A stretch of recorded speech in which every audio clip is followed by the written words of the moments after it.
Bismillahirrahmanirrahim. Berbeda itu indah, seindah langit yang tertata. berbeda itu manis, semanis madu bunga di surga. berbeda itu jaya, sejaya dunia selaras angkasa. perbedaan bak pertemuan, tak kalah salam berbalas salam, dan sambutlah salam kami.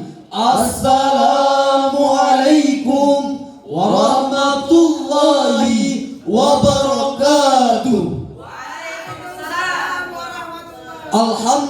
Alhamdulillahilladzi ja'ala baldatana Indonesia hadhihi baldatan thayyibatan wa rahmah rahiyatan marhiyah radiyatan mardiyah aminatan mutmainnah tajri fiha ahkamuka wa sunnati rasulika sallallahu alaihi wasallam.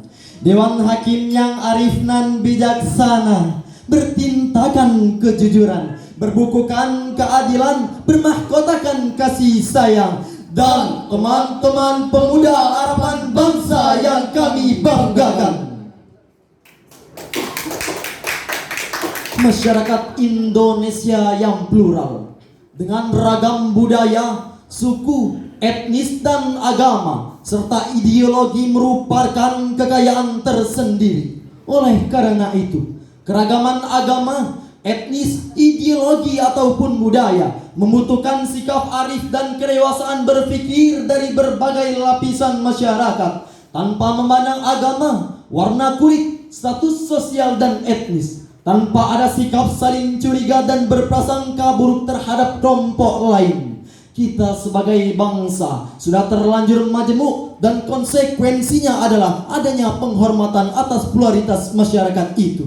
Bhinneka Tunggal Ika merupakan semboyan negara kita yang tertulis dengan tinta emas pada pita burung Garuda Pancasila. Indonesia yang tingkat keragamannya tidak diragukan lagi, terdiri dari banyak suku bangsa yang mendiami 17.504 pulau dengan 1.211 bahasa daerah, 300 etnik dan 1.340 suku bangsa yang berbeda-beda. Sejak tahun 2000 terdapat agama resmi yang diakui di Indonesia, yaitu agama Islam, Kristen Katolik, Kristen Protestan, Hindu, Buddha dan Konghucu. Dan sejak tahun 2012 terus terjadi pemekaran daerah, sehingga sampai saat ini negara kita memiliki 34 provinsi. Dan di tahun 2024 nanti akan diselenggarakan pesta rakyat.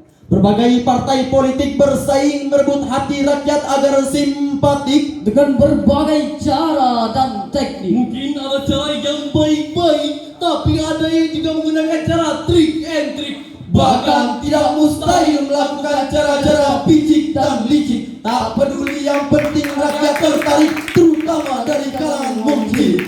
Lalu bagaimanakah mengantisipasi supaya mendapatkan suatu gambaran tentang kerukunan umat beragama? Dalam hal ini tergugahlah hati kami bertiga ingin membawakan sebuah syarahan yang berjudul Merawat Kerukunan Umat Beragama dalam Bingkai Kebinekaan, dengan landasan Al-Quran, Quran Surah Al-Hujurat ayat 13 yang akan ditilawahkan oleh qari kami berikut ini.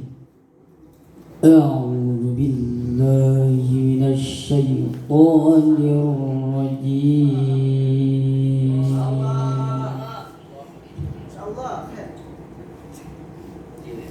Bismillahirrahmanirrahim.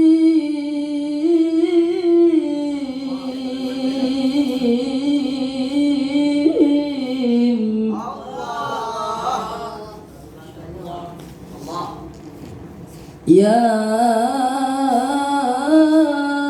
ayyuhan nasu inna khalaqnakum min dzakarin wa untha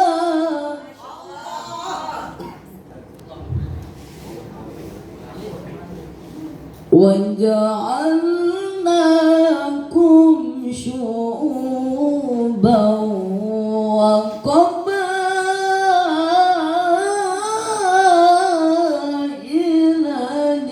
لتعارفوا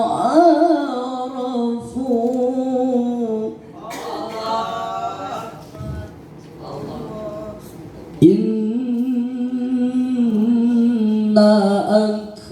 أكرمكم عند الله أتقاكم إن الله عليم خبير.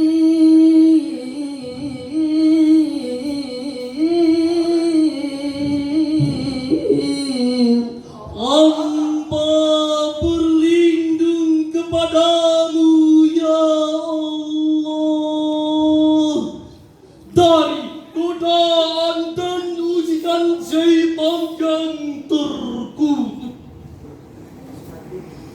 dengan menyebut asmamu ya Allah yang maha pengasih pencurah kasih yang maha penyayang penebar kasih sayang. Wahai manusia, sungguh kami telah menciptakan kamu dari seorang laki-laki dan seorang perempuan dan menjadikan kamu berbangsa-bangsa dan bersuku-suku agar kalian saling kenal mengenal. Sungguh orang yang paling mulia di antara kalian di sisi Allah ya orang yang paling bertakwa dan Allah maha mengetahui maha teliti. Hadirin para pemuda harapan bangsa, para pemudi harapan pertiwi. Dalam kajian ilmu balaghah, firman Allah tadi merupakan kalam khabar dengan esensi sebuah informasi ilahi bahwa Allah secara fitrah sudah menciptakan manusia dengan beraneka ragam. Hal tersebut sejalan dan sejalin dengan pemahaman kontekstualisasi ayat sebagaimana yang disampaikan oleh Syekh Az-Zuhri yang bersumber dari Ibnu Munzir, Ibnu Abi Haki dan Baihaqi yang dinukil dari kitab Ad-Dalail bahwa secara tekstual ayat ini diturunkan sebagai teguran kepada Bani Baidah ketika Rasulullah SAW memerintahkan Bani Baidah untuk memohon ampunan kepada mereka, yakni dengan menikahkan putri-putri mereka kepada budak-budak mereka yang bernama Abihin. Lalu dengan sinis mereka berkata, pantaskah putri-putri kami dinikahkan dengan budak-budak kami? Pada saat itulah Allah menurunkan ayat ini bahwa diciptakan manusia dengan berbeda suku, terdiri dari laki-laki dan perempuan dengan tujuan lita'arafu ay khalaqnakum kadzalika ya'rifa ba'dukum ba'da. Demikianlah penafsiran Syekh Khalid Abdul Rahman Al-Aqad dalam Sofwatul Bayan Lima'anil Quran halaman 516 dan juga dijelaskan dalam tafsir Jalalain halaman 687. Meskipun ayat ini secara tekstual ditunjukkan kepada Bani Baidah, namun secara kontekstual merupakan syarat untuk dapat digolongkan ke dalam ahli syurga. Oleh sebab itu, dalam rangka merawat keutuhan NKRI di tengah-tengah keragaman yang sangat tinggi, kami menghimbau kepada saudara-saudara untuk menjauhi sikap diskriminasi dengan cara kita harus saling membuka diri, saling menjalin sinergi dan saling melengkapi agar tidak ada dusta di antara kita. Betul hadirin? Betul. Realita berbicara. Hanya gara-gara berbeda bendera, berbeda politik, berbeda organisasi, rakyat kita gampang mencaci maki. Hanya gara-gara berbeda suku bangsa, etnis kita mudah terprovokasi. Hanya gara-gara berbeda pilihan kita saling bermusuhan. Bahkan hanya gara-gara berbeda pemahaman dalam mendukung satu golongan, kita saling tendang, saling bantai, bahkan saling bunuh membunuh satu sama lainnya. Na'udzubillah, summa na'udzubillah. Dalam hal ini, marilah kita renungkan firman Allah Al-Quran Surah Ali Imran ayat 105 yang berbunyi, وَلَن تَكُونُوا كَالَّذِينَ تَفَرَّقُوا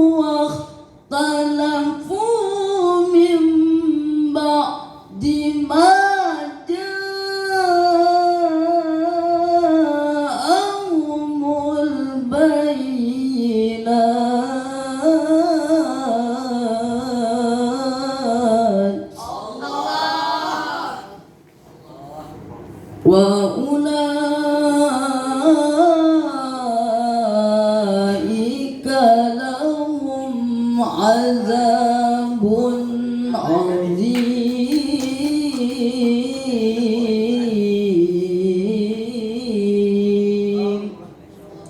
Sadaqallahul azim. Dan janganlah kalian menyerupai orang-orang yang bercerai-berai dan berselisih. Telah datang kepada mereka keterangan yang jelas, dan mereka itulah orang-orang yang mendapat azab yang berat. Maha benar Allah dengan segala firman-Nya.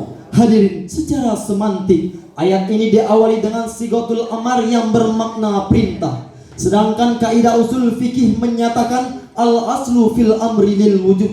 Asal suatu perintah adalah kewajiban. Dengan demikian, wajib bagi saya, saudara, dan kita semua untuk terus memupuk kesatuan, Membina kebersamaan, Merawat kerukunan umat beragama, serta saling menghormati dan saling menghargai dalam bingkai kebinekaan. Inilah esensi instruksi ilahiyah yang terangkai indah pada kalimat wa'tasimu bihablillahi jami'an wa la tafarraqu, ay amarahum bil jama'ah wa nahahum anit tafarruq. Bahwa Allah menciptakan manusia untuk bersatu padu, jangan berseteru. Demikianlah penjelasan Imam Ibnu Katsir dalam tafsir Al-Qur'annya. Lalu bagaimanakah relevansinya dengan kehidupan bangsa kita? Alhamdulillah hadirin, walaupun Indonesia memiliki keanekaragaman, adat istiadat, suku, bangsa, tapi Bhinneka Tunggal Ika mampu merajut persatuan dan kesatuan bangsa Indonesia tercinta.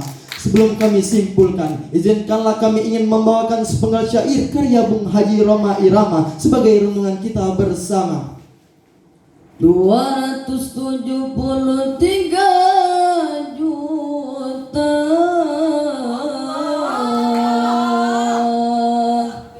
penduduk Indonesia, terdiri dari banyak suku bangsa. Itulah Indonesia, itulah Indonesia.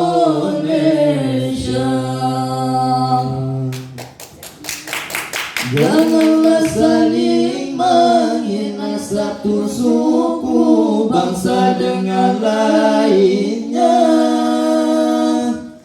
karena kita satu bangsa dan satu bahasa Indonesia. Bhinneka Tunggal Ika lambang negara kita Indonesia.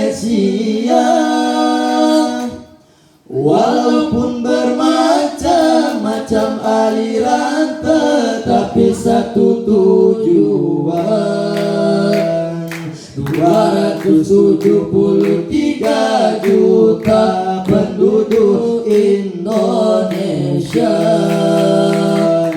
terdiri dari banyak suku bangsa. Itulah Indonesia, itulah Indonesia. Dari akhiran syarahan kami tadi dapat diambil kesimpulan bahwa perbedaan dan keragaman merupakan fitrah dari Allah bagi negara kita. Atas keragaman itu kita nikmati, kita syukuri, dan kita rahmati atas dari Allah Subhanahu wa ta'ala. Saling menjalin komunikasi dan silaturahmi. Inilah yang dapat kami sampaikan. Kesalahan dan kekhilafan mohon dimaafkan. Wabillahi taufik wal hidayah waridha walinaya. Wassalamualaikum warahmatullahi wabarakatuh.